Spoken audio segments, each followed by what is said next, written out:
So what really makes a metal, well, a metal? You'd think it's a simple question, right? But oh man, the answer is way more complex than you'd imagine, and it's just full of these crazy rule breakers.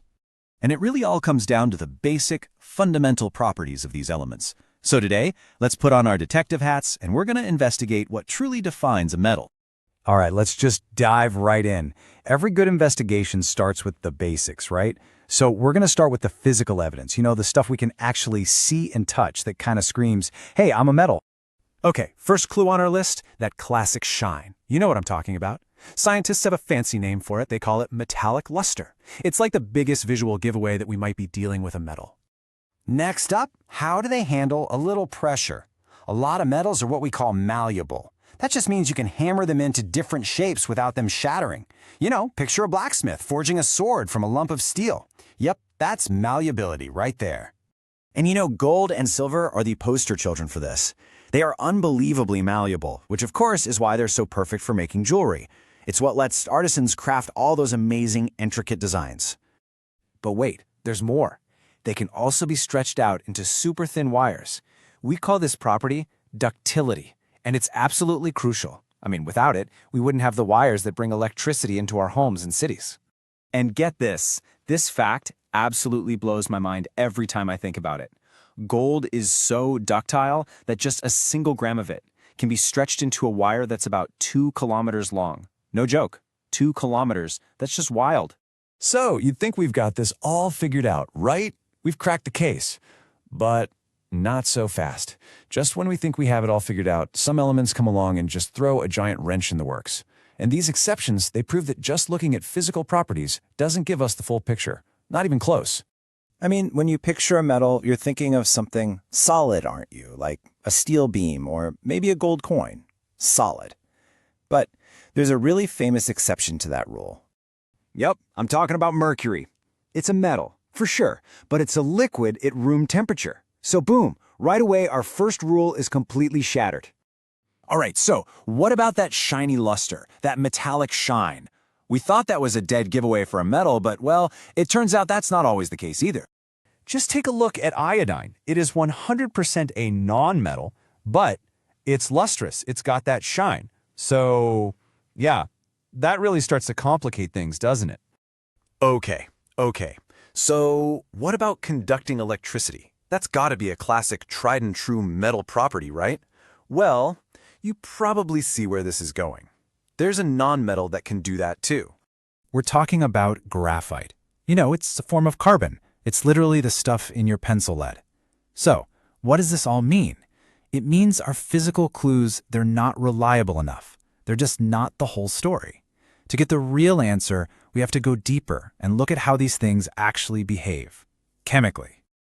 So, to really get to the bottom of this mystery, we need to put these elements through some serious tests, like a trial by fire, or, in this case, a trial by water. We're going to start by seeing how they react with something super common: water. First up, plain old cold water. Nothing fancy. But this simple test is actually a fantastic way to separate the real live wires, the most reactive metals, from the rest of the pack. So you've got potassium and sodium. These guys react so violently, they literally burst into flame the second they hit the water. They're releasing hydrogen gas, and poof, it just ignites. Now, calcium, on the other hand, is a little more chill. It'll fizz and float around as it reacts, but no fireworks. Okay, so what about the metals that just sat there in the cold water, doing nothing? For them, we've got to turn up the heat. Take magnesium, for example. It could not care less about cold water. But you give it some hot water, and now we're talking. It'll start to react, making these little hydrogen bubbles that actually make it float right up to the surface. All right, but what about the really tough customers? For the even less reactive metals, we have to up the ante again, with steam. And this is where we really get to see the true nature of some very, very common metals. Metals like aluminum and iron, they're pretty stable in regular liquid water. But when you hit them with high-energy steam, that's a different story. They will react, and they'll form their oxides. It just goes to show you that even the metals we think of as being pretty unreactive, they all have a breaking point. So, all these tests, reacting with cold water, hot water, steam, they're not just for fun. They let us build a definitive ranking of the metals, a list that shows us exactly what makes each one of them so unique. And after all these experiments, we can finally put everything in order. We can create this clear hierarchy, a ranking of metals based purely on how reactive they are. And here it is, the reactivity series. This list right here is the key to everything. It ranks metals from the most reactive dude on the block, potassium, all the way down to the most unreactive, gold. And this one chart explains so much. It explains why something like potassium has to be stored in oil just to keep it from reacting with the air. And it's also why your gold jewelry can literally last for thousands of years without even tarnishing. This ranking also explains this really cool thing that happens in chemistry called a displacement reaction. It's basically like a chemical schoolyard bully. A more reactive metal will literally kick out a less reactive one from its solution.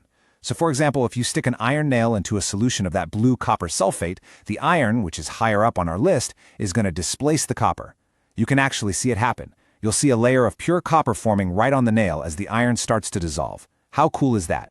But this still doesn't really answer the ultimate question, does it? The big why.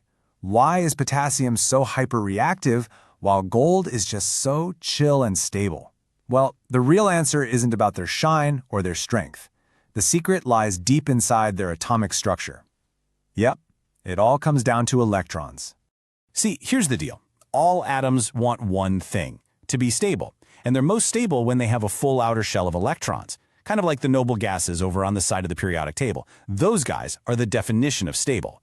Now, metals, they tend to have just one or two extra electrons in that outer shell that they are more than happy to give away.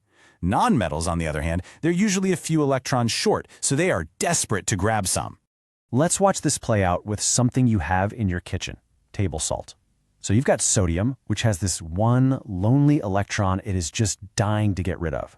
And then you have chlorine, which is just one electron away from having that perfect full shell. I mean, it's a match made in heaven. Sodium gives away its electron, making it a positive ion. Chlorine happily takes it, becoming a negative ion. And what do opposites do? They attract. They snap together and form this really strong bond. And boom, you've got salt. So when you get right down to it, the true definition of a metal, it's not about being shiny or strong. It's really about, well, atomic generosity. How easily can an atom give away those outer electrons? The easier it is for a metal to do that, the more reactive it is. And that one simple principle, it explains everything. It explains why we use super stable copper for our electrical wires, and it explains why that chunk of potassium explodes when it hits water. It's the secret code, the fundamental rule that governs the entire world of elements all around us.